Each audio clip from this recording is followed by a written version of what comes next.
हम इंसान इस धरती पर कहां से आए? कैसे थे हम इंसानों के पहले पूर्वज? आखिर इतिहास की वो कौन सी घटना थी जिसने इंसानों को जन्म दिया? इंटेलिजेंस का जन्म कैसे हुआ? किसने नग्न घुमक्कड़ इंसानों को कपड़े पहनना सिखाया, बोलना सिखाया? कैसे अंतरिक्ष ने धरती पर लाइफ का बीज बोया? दोस्तों, आज से 3.5 अरब साल पहले पृथ्वी पर एक ही प्रकार की लाइफ थी, यानी सिंगल सेल लाइफ। लेकिन अरबों सालों के थपेड़े खाते हुए आज करोड़ों स्पीसीज धरती पर मौजूद है। हम इंसान 37 खरब से भी ज्यादा बैक्टीरियाज की कॉलोनी है। लेकिन इन करोड़ों स्पीसीज से अलग है हम इंसान, जिसमें भाषा और संस्कृति भी मौजूद है। ऐसे में इतने कॉम्प्लेक्स इंसान की उत्पत्ति कैसे हुई? वो सब चीजें जो हमें इंसान बनाती है, आखिर कैसे नेचर से हमें मिली? कैसे अरबों साल के विकास क्रम ने जीवन को एक नई दिशा दी? चलिए जानते हैं आज के इस एपिसोड में। हमारी पृथ्वी पर 3.5 अरब साल पहले रहस्यमय ढंग से लाइफ पैदा हुई। उससे पहले पृथ्वी पर लाइफ का कोई नामो निशान नहीं था, यानी इसकी उत्पत्ति से लेकर 1 अरब साल तक पृथ्वी लाइफ से सूनी थी। पृथ्वी पर कॉन्शियसनेस पैदा ही नहीं हुई थी। 1 अरब साल तक पृथ्वी अनकॉन्शियस थी, लेकिन 3.5 अरब साल पहले कुछ ऐसा हुआ जिसने पृथ्वी पर एक ग्रेटेस्ट शो को जन्म दिया। उस शो का नाम है एवोल्यूशन। जब से लाइफ पैदा हुई तब से लेकर अब तक प्राकृतिक आपदाएं हमेशा से लाइफ की दुश्मन बनी रहीं, और यही कारण है कि 5 बार प्रलय ने लाइफ को खत्म करने की कोशिश की, लेकिन लाइफ हमेशा सरवाइव करती गई। न सिर्फ सरवाइव, बल्कि कॉम्प्लेक्स फॉर्म में विविध प्रकार के जानवर धरती पर पैदा होते चले गए। शुरुआत में जन्मी सिंगल सेल बैक्टीरिया लाइफ की सबसे सिंपल फॉर्म थी, और धीरे धीरे नेचर ने इसे कॉम्प्लेक्स बनाना शुरू किया। अरबों सालों में लाइफ समुद्र से भूमि पर और भूमि से आसमान में कदम रखने लगी। इन अरबों सालों में इंसान का कोई नामो निशान नहीं था। आज से 65 मिलियन साल पहले डायनासोर्स जैसी प्रजाति का भी अंत हो गया था। डायनासोर्स के युग का अंत होने के बाद अब धरती पर मैमल्स का राज होना बाकी था। मैमलियंस धरती पर मौजूद सभी स्तनधारियों और इंसानों के पूर्वज थे, जो साइज में चूहे के जितने छोटे थे। लेकिन नेचुरल सिलेक्शन और एवोल्यूशन के चलते मैमल्स की भी कई अलग अलग प्रजातियां पैदा होने लगी। डायनासोर के मरने के बाद अब धरती मैमल्स के लिए खुला मैदान थी। जो मेमल्स डायनासोर के डर से बिलों में छुप कर रहते थे, वे अब बेखौफ घूम सकते थे। अब वे दिन दहाड़े एक नए एनवायरनमेंट में रहने लगे। अब मैमल्स ने अपनी आजादी का फायदा उठाकर अलग अलग वातावरण में रहना शुरू किया। इस वजह से नेचुरल सिलेक्शन के चलते मैमल्स भी कई प्रकार के जीवों में विकसित होने लगे। लेकिन दोस्तों, डायनासोर अभी पूरी तरह नहीं मरे थे, बल्कि उड़ने वाले डायनासोर की कई प्रजातियां अभी भी सरवाइव कर गई थीं।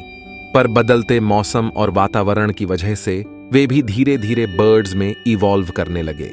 इन मैमल्स को विचित्र प्रकार के जीवों में तब्दील होने में अगले करोड़ों साल लगे, जहां मैमल्स इवॉल्व होते होते प्राइमेट में तब्दील हुए। इन्हीं प्राइमेट से आगे चलकर इंसान की उत्पत्ति होनी थी। आमतौर पर हम प्राकृतिक घटनाओं से डरते हैं, लेकिन आज से 70 लाख साल पहले एक ऐसी प्राकृतिक घटना हुई जिसके लिए हम प्रकृति के शुक्रगुजार हैं, क्योंकि आइस एज की उस घटना ने इन प्राइमेट को मजबूर किया अपने पैरों पर खड़े होने के लिए। यह पहला कदम था इंसान की उत्पत्ति की ओर। इसी के साथ उस समय अफ्रीका में पैदा हुए ऊंचे ऊंचे पहाड़ों की वजह से अफ्रीका के उमस भरे जंगल धीरे धीरे सूखे और ठंडे पड़ने लगे। ऐसे में पेड़ों पर कूदने फांदने वाले प्राइमेट्स के लिए एक बड़ी परेशानी हो गई। अब बड़े पेड़ों की तादाद कम होने लगी और उनकी जगह घास ने ले ली।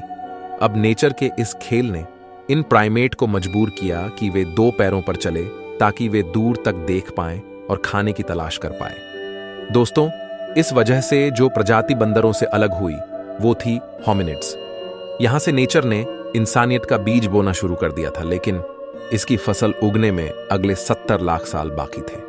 होमिनिड्स के अलग होने पर सबसे पहले इवॉल्व होने वाली स्पीसीज का नाम था सहेलांथ्रोपस। इन्हें देखकर बंदरों जैसी ही फीलिंग आती थी, लेकिन बदलते एनवायरनमेंट ने इस फीलिंग को भी बदल दिया।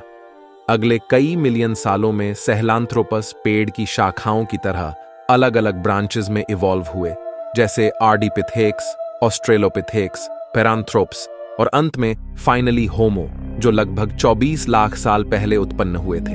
पर इन मिलियन सालों के विकास क्रम में जीवन के इस पेड़ की बाकी सभी शाखाएं टूट गई यानी एक्सटिंक्ट हो गई, और बची एक शाखा यानी होमो, यानी जिससे हम निकलने वाले थे।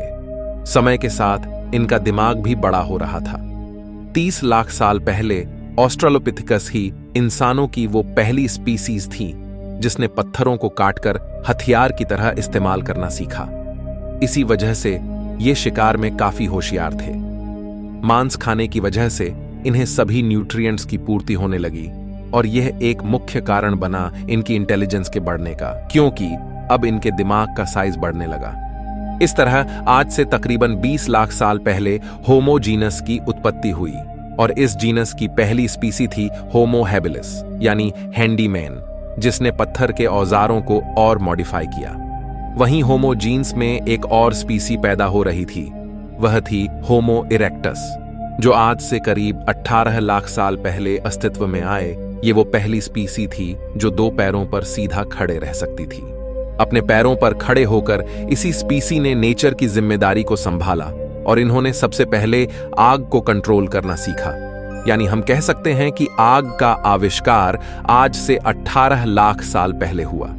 लेकिन अपने आप आग की खोज कैसे हुई? दोस्तों, वैज्ञानिकों के अनुसार यह संभव हो सकता है कि प्राकृतिक घटनाओं जैसे बिजली कड़कना या सामान्य घटनाएं जैसे चकमक पत्थर का नेचुरली आपस में टकराना, जिसे देखकर एक क्यूरियोसिटी जगे कि आखिर ये नई चीज क्या है। अब दिमाग तो इनका बढ़ ही रहा था, ऐसे में क्यूरियोसिटी भी बढ़ रही थी। होमो इरेक्टस और अन्य प्रजातियों को जानवरों का शिकार करना या उससे बचने के लिए एक नई चीज मिल गई थी, वो थी आग। जानवर जो आग से डरते हैं, और इसके प्रयोग से होमो इरेक्टस को एक एडवांटेज मिला कि वो आग का प्रयोग कर खाना भी पका सकता है और जानवरों को भगा सकता है। पके हुए मांस को खाने से उनका शरीर उसे सही से पचा सकता था। इस वजह से इनका दिमाग और अधिक विकसित होने लगा।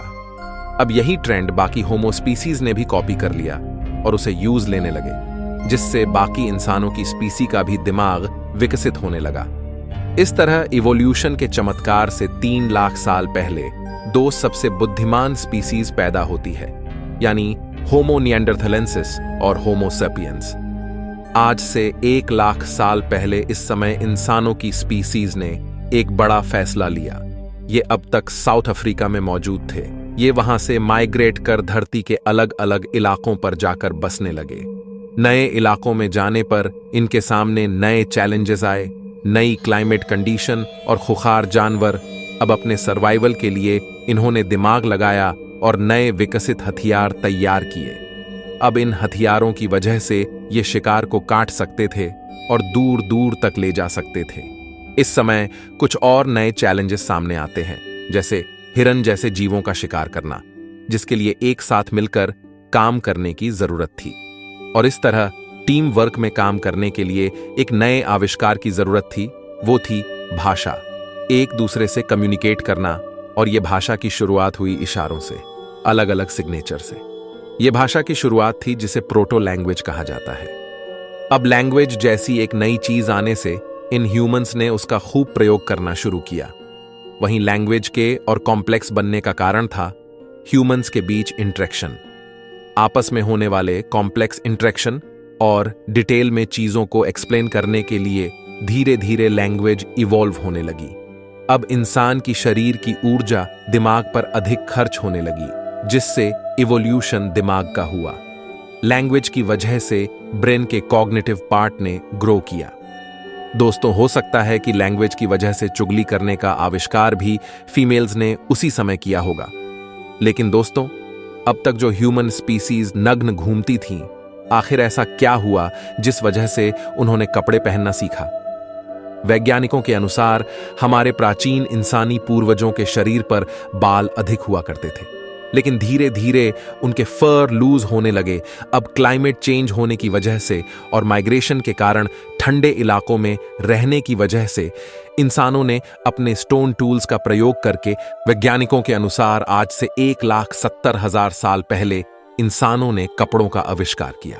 अब इंसानों की स्पीसीज में होमो निएंडरथेल्स और होमो सेपियंस ही बची थीं और वे आइस एज के बर्फीले युग से गुजर रही थीं।